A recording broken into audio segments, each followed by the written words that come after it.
Kadang, yang membuat kita lelah bukan hidup, tapi orang-orang di dalamnya. Ada yang datang bukan untuk menemani, tapi untuk terus meminta. Waktu kita, energi kita, bahkan kendali atas diri kita. Dan tanpa sadar, kita memberi hanya agar tetap diterima.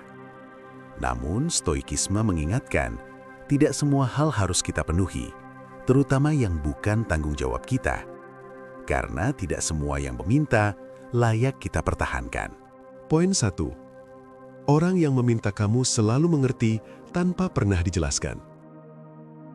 Ada satu tipe hubungan yang sering terlihat tenang di permukaan, namun perlahan melelahkan di dalamnya. Hubungan di mana kamu dituntut untuk selalu mengerti tanpa pernah benar-benar diberi penjelasan. Mereka tidak pernah mengatakan apa yang sebenarnya mereka rasakan, tidak pernah menjelaskan apa yang mereka harapkan. Namun, ketika kamu tidak merespons sesuai keinginan mereka, kamu dianggap tidak peka, tidak peduli, bahkan egois.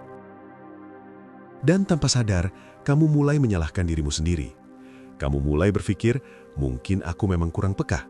Akhirnya, kamu berusaha lebih keras membaca tanda-tanda, menebak isi hati, mengartikan diam, menganalisis setiap perubahan kecil dalam sikap mereka. Namun semakin kamu mencoba memahami sesuatu yang tidak pernah dijelaskan, semakin kamu kehilangan dirimu sendiri. Inilah jebakan yang sering terjadi dalam hubungan modern. Kita hidup di era komunikasi yang cepat, namun ironisnya, kejujuran justru semakin jarang. Banyak orang berharap untuk dimengerti tanpa harus menjelaskan. Mereka menghindari percakapan yang jujur, tapi tepat menuntut kedekatan yang dalam. Padahal, memahami bukanlah tentang menebak. Memahami adalah hasil dari komunikasi yang terbuka. Dalam sudut pandang stoikisme, ada satu hal penting yang sering dilupakan. Kita hanya bertanggung jawab atas apa yang berada dalam kendali kita. Dan pikiran orang lain, perasaan orang lain, harapan yang tidak pernah diucapkan, semua itu berada di luar kendali kita. Kamu tidak bisa dipaksa untuk mengerti sesuatu yang tidak pernah diberikan kepadamu dengan jelas. Namun sayangnya, banyak orang terjebak dalam pola ini terlalu lama. Mereka terus berusaha menjadi cukup bagi seseorang yang tidak pernah benar-benar memberi kejelasan. Mereka terus menyesuaikan diri, berharap suatu hari nanti semuanya akan terasa lebih mudah. Padahal yang terjadi justru sebaliknya. Semakin kamu berusaha menebak, semakin kamu hidup dalam kecemasan, takut salah, takut mengecewakan, takut tidak sesuai dengan ekspektasi yang bahkan tidak pernah diucapkan. Dan di titik itu, hubungan tidak lagi menjadi tempat bertumbuh, tetapi menjadi sumber tekanan. Hubungan yang sehat bukanlah tentang siapa yang paling pandai menebak, bukan tentang siapa yang paling peka membaca diam, tapi tentang keberanian untuk berkata jujur dan kerendahan hati untuk menjelaskan apa yang dirasakan. Jika seseorang terus menuntut untuk dimengerti tanpa pernah mau menjelaskan, maka yang mereka minta bukanlah pengertian, melainkan kendali. Dan kamu perlu menyadari satu hal penting. Kamu tidak diciptakan untuk terus-menerus menyesuaikan diri dengan ketidakjelasan orang lain. Terkadang, menjaga jarak bukan berarti kamu tidak peduli, melainkan karena kamu mulai peduli pada dirimu sendiri. Poin 2. Orang yang meminta kamu mengabaikan kesehatan mentalmu. Ada satu bentuk tekanan yang sering tidak terlihat, namun dampaknya begitu dalam.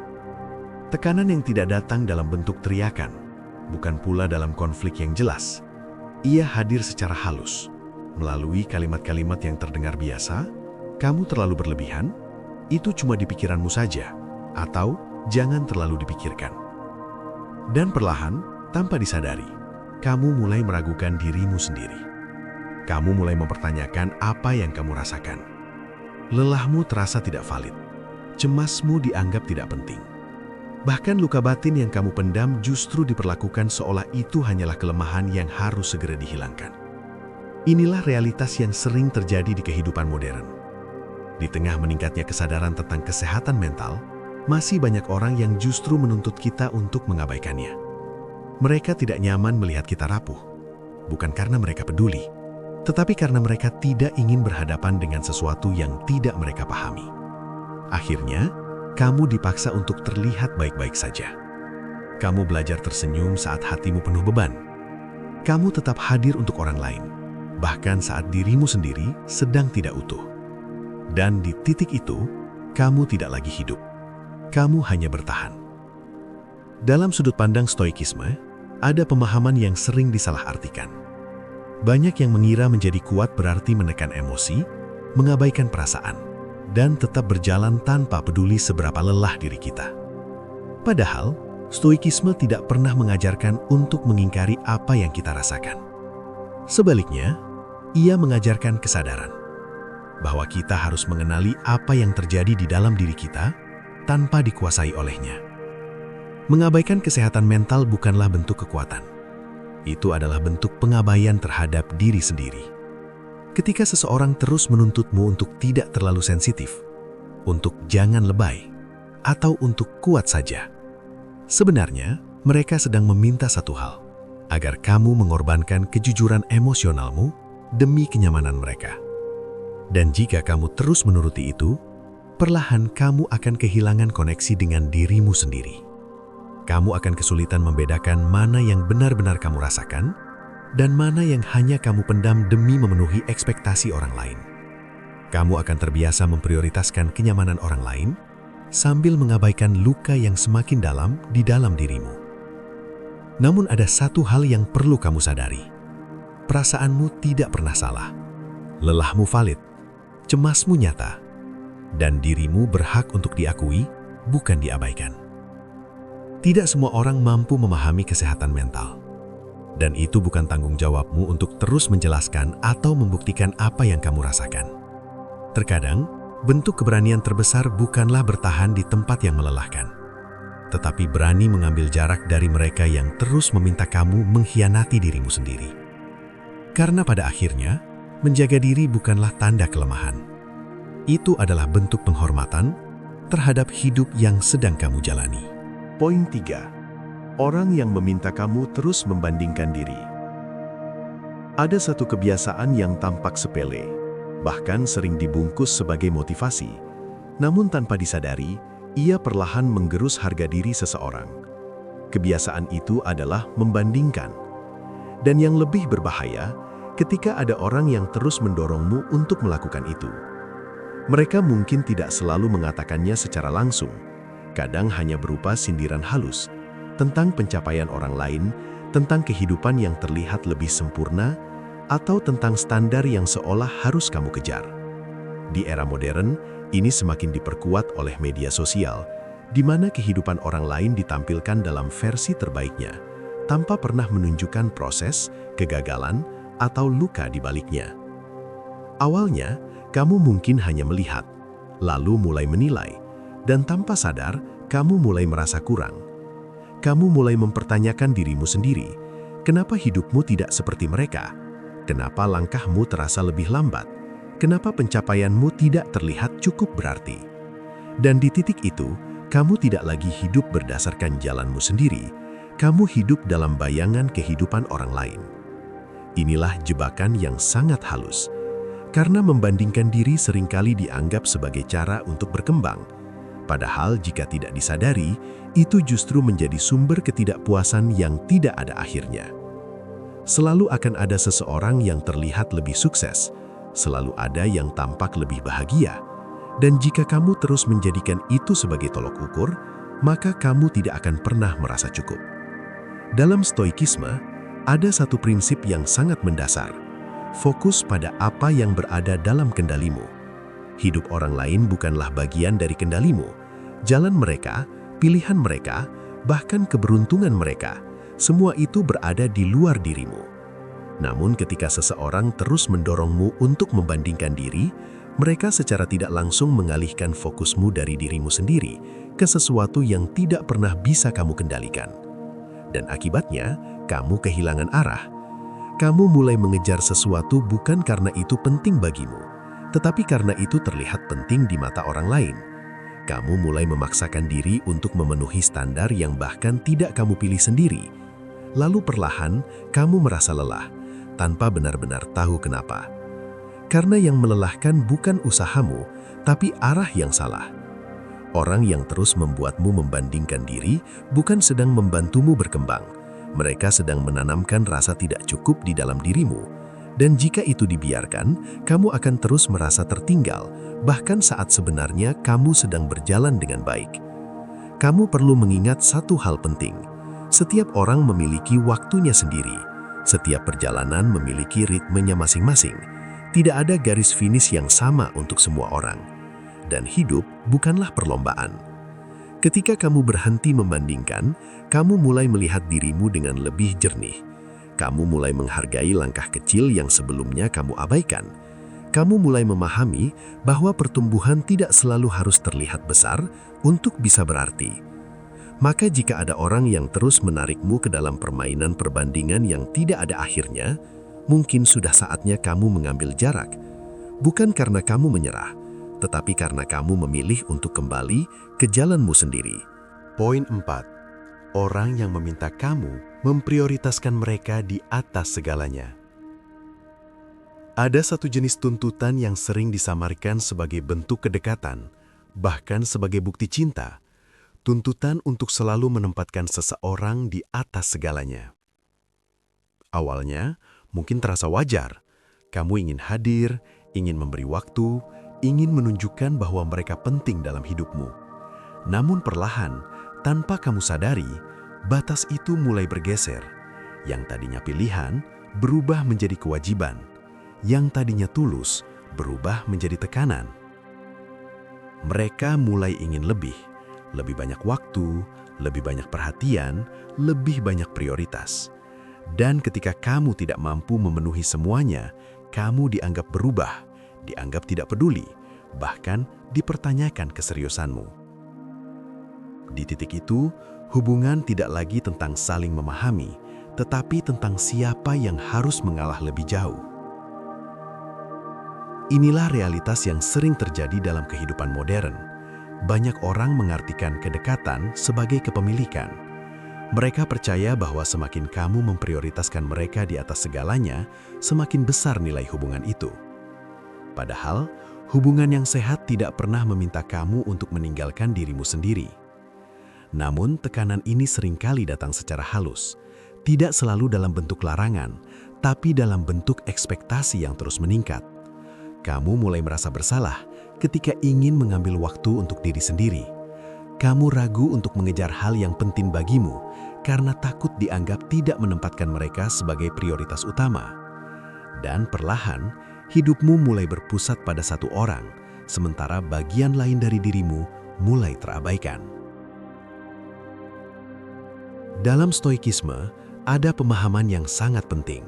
Setiap individu memiliki tanggung jawab utama terhadap dirinya sendiri, bukan dalam arti egois, tetapi dalam arti menjaga keseimbangan hidup yang sehat.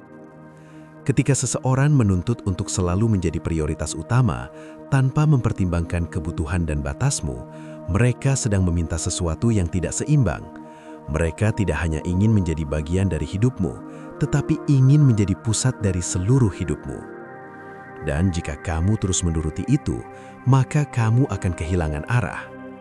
Kamu akan mulai mengorbankan waktu yang seharusnya kamu gunakan untuk bertumbuh. Kamu akan menunda impianmu sendiri. Kamu akan mengabaikan kebutuhan emosionalmu hanya untuk menjaga kenyamanan seseorang yang tidak pernah benar-benar memahami batasmu. Namun yang perlu kamu sadari adalah ini. Memprioritaskan orang lain tidak seharusnya berarti mengorbankan dirimu sepenuhnya. Hubungan yang sehat adalah tentang keseimbangan, tentang memberi dan menerima, tanpa harus kehilangan identitas diri. Tentang saling mendukung, bukan saling menguasai. Jika seseorang benar-benar peduli padamu, mereka tidak akan meminta kamu untuk selalu berada di atas segalanya. Mereka akan memahami bahwa kamu juga memiliki hidup, tujuan, dan kebutuhan yang tidak kalah penting. Terkadang, keberanian terbesar bukanlah bertahan dalam hubungan yang menuntut segalanya, tetapi berani menetapkan batas. Karena ketika kamu mulai menghargai dirimu sendiri, kamu akan menyadari satu hal. Kamu tidak diciptakan untuk hidup hanya demi memenuhi ekspektasi satu orang. Kamu juga berhak untuk hidup sebagai dirimu sendiri. Poin 5. Orang yang meminta kamu menunda kebahagiaanmu sendiri. Ada satu bentuk penundaan yang sering dianggap wajar, bahkan terlihat bijak di permukaan. penundaan terhadap kebahagiaan diri sendiri. Dan yang lebih halus lagi, ketika ada orang yang terus mendorongmu untuk melakukannya. Mereka mungkin berkata, "Tunggu dulu, belum waktunya," atau "Nanti saja kalau semuanya sudah siap." Kalimat-kalimat yang terdengar logis, terdengar penuh pertimbangan. Namun tanpa disadari, itu menjadi pola yang terus berulang. Menunda apa yang sebenarnya penting bagimu demi sesuatu yang belum tentu datang. Awalnya, kamu percaya, kamu berpikir bahwa ini adalah bagian dari proses, bahwa kebahagiaan memang harus ditunda demi sesuatu yang lebih besar. Dan mungkin dalam beberapa kondisi, itu memang benar. Namun masalahnya bukan pada penundaan itu sendiri, melainkan ketika penundaan itu tidak pernah benar-benar berakhir. Kamu mulai menunda hal-hal kecil yang sebenarnya bisa kamu rasakan hari ini, menunda istirahat, menunda menikmati waktu, menunda melakukan hal yang kamu cintai. Semua demi memenuhi ekspektasi orang lain atau demi mencapai standar yang terus bergeser. Dan tanpa kamu sadari, hidupmu hanya menjadi rangkaian nanti. Nanti kalau sudah sukses, nanti kalau sudah mapan, nanti kalau tidak sibuk. Padahal, waktu terus berjalan tanpa menunggu kesiapanmu. Dalam kehidupan modern, tekanan ini semakin terasa. Kita hidup di tengah tuntutan untuk selalu produktif, selalu berkembang, selalu mengejar sesuatu yang lebih tinggi. Dan di tengah itu semua, kebahagiaan sering dianggap sebagai sesuatu yang harus ditunggu, bukan dirasakan. Orang-orang di sekitarmu mungkin tidak sadar bahwa mereka sedang mendorongmu menjauh dari dirimu sendiri. Mereka melihat hidup sebagai tujuan akhir, bukan sebagai perjalanan yang harus dijalani dengan sadar. Namun dalam stoikisme, ada satu pemahaman yang sangat mendalam. Hidup terjadi di saat ini, bukan di masa depan yang belum pasti, bukan di pencapaian yang belum tentu datang. Ketika seseorang terus meminta kamu menunda kebahagiaanmu, mereka sedang mengarahkan fokusmu pada sesuatu yang tidak pasti, sambil mengabaikan apa yang nyata di hadapanmu. Dan jika kamu terus mengikuti itu, kamu akan sampai pada satu titik di mana kamu merasa kosong. Bukan karena kamu tidak memiliki apa-apa, tetapi karena kamu tidak pernah benar-benar merasakan apa yang kamu miliki. Kamu terus mengejar, tanpa pernah berhenti untuk menikmati. Kamu terus berlari, tanpa pernah merasa sampai. Padahal, kebahagiaan bukanlah sesuatu yang harus selalu menunggu kondisi sempurna. Ia seringkali hadir dalam hal-hal sederhana yang kita abaikan, dalam waktu yang kita luangkan, dalam ketenangan yang kita izinkan, dalam momen kecil yang kita sadari sepenuhnya. Menunda kebahagiaan secara terus-menerus bukanlah bentuk kedewasaan. Itu adalah bentuk kehilangan arah. Kamu perlu mengingat satu hal, hidup tidak selalu memberi jaminan tentang nanti. Tidak semua rencana akan berjalan sesuai harapan. Tidak semua usaha akan berakhir seperti yang kita bayangkan. Maka jika kamu terus menunda kebahagiaan, kamu beresiko tidak pernah benar-benar merasakannya. Terkadang, bentuk keberanian yang paling sederhana adalah mengizinkan dirimu untuk merasa cukup hari ini. Bukan berarti kamu berhenti bertumbuh, tetapi karena kamu mulai memahami bahwa hidup bukan hanya tentang apa yang akan datang, melainkan tentang apa yang sedang kamu jalani sekarang. Poin 6. Orang yang meminta kamu tetap sama saat kamu sedang bertumbuh. Ada satu hal yang sering tidak kita sadari ketika kita mulai berubah. Tidak semua orang akan merasa nyaman melihatnya. Perubahan bagi dirimu mungkin adalah bentuk pertumbuhan. Namun bagi sebagian orang lain, itu terasa seperti kehilangan. Kehilangan versi dirimu yang dulu, yang lebih mudah ditebak, lebih mudah diatur, lebih mudah menyesuaikan diri dengan keinginan mereka. Dan disitulah perlahan muncul tuntutan yang tidak selalu diucapkan secara langsung, agar kamu tetap sama. Mereka mulai mengatakan hal-hal seperti, "Kamu sekarang beda," atau "Aku lebih suka kamu yang dulu." Kalimat yang terdengar sederhana, namun membawa pesan yang dalam. Pesan bahwa perubahanmu tidak sepenuhnya diterima. Dan tanpa sadar, kamu mulai merasa bersalah. Kamu mulai mempertanyakan langkahmu sendiri. Apakah aku terlalu jauh berubah? Apakah aku kehilangan diriku yang dulu? Atau apakah aku harus kembali agar hubungan ini tetap berjalan? Inilah dilema yang sering terjadi dalam kehidupan modern. Kita didorong untuk berkembang, untuk menjadi lebih baik, untuk memahami diri dengan lebih dalam. Namun di sisi lain, kita juga dihadapkan pada lingkungan yang belum tentu siap menerima perubahan itu. Akhirnya, banyak orang memilih untuk menahan diri, menyembunyikan pertumbuhan mereka, berpura-pura tetap sama, hanya agar tidak kehilangan hubungan yang sudah ada. Namun, ada satu hal yang perlu kamu sadari, bertumbuh bukanlah pengkhianatan.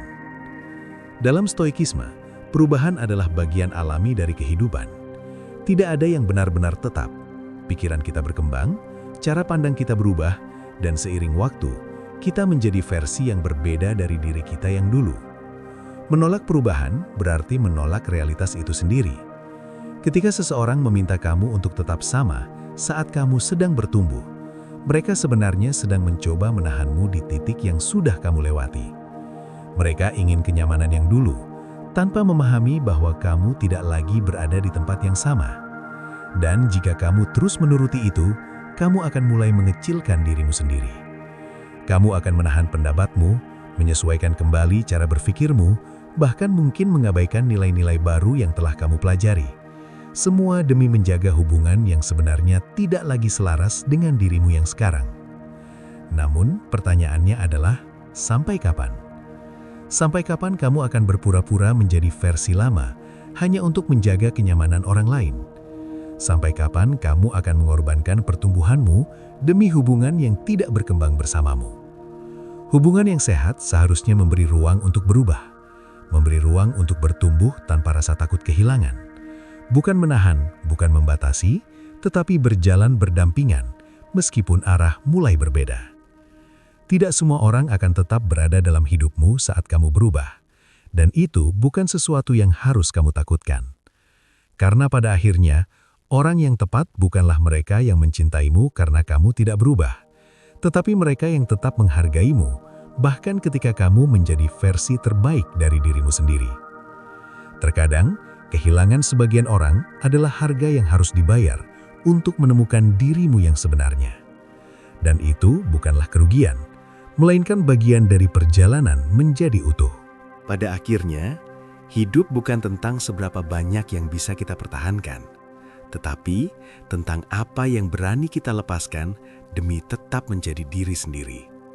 Tidak semua hubungan harus diselamatkan, tidak semua permintaan harus dipenuhi, dan tidak semua orang ditakdirkan untuk berjalan sejauh ini bersamamu. Stoikisme mengajarkan kita satu hal yang sederhana namun mendalam. Jaga apa yang bisa kamu kendalikan, pikiranmu, sikapmu, dan arah hidupmu. Selebihnya, belajarlah untuk merelakan. Channel ini hadir bukan untuk menggurui, tetapi untuk menemani. Menemani kamu yang sedang lelah, yang sedang mencari makna, dan yang perlahan belajar memahami hidup dengan lebih jernih. Jika kamu merasa ini adalah bagian dari perjalananmu, maka mungkin kamu tidak sedang sendirian.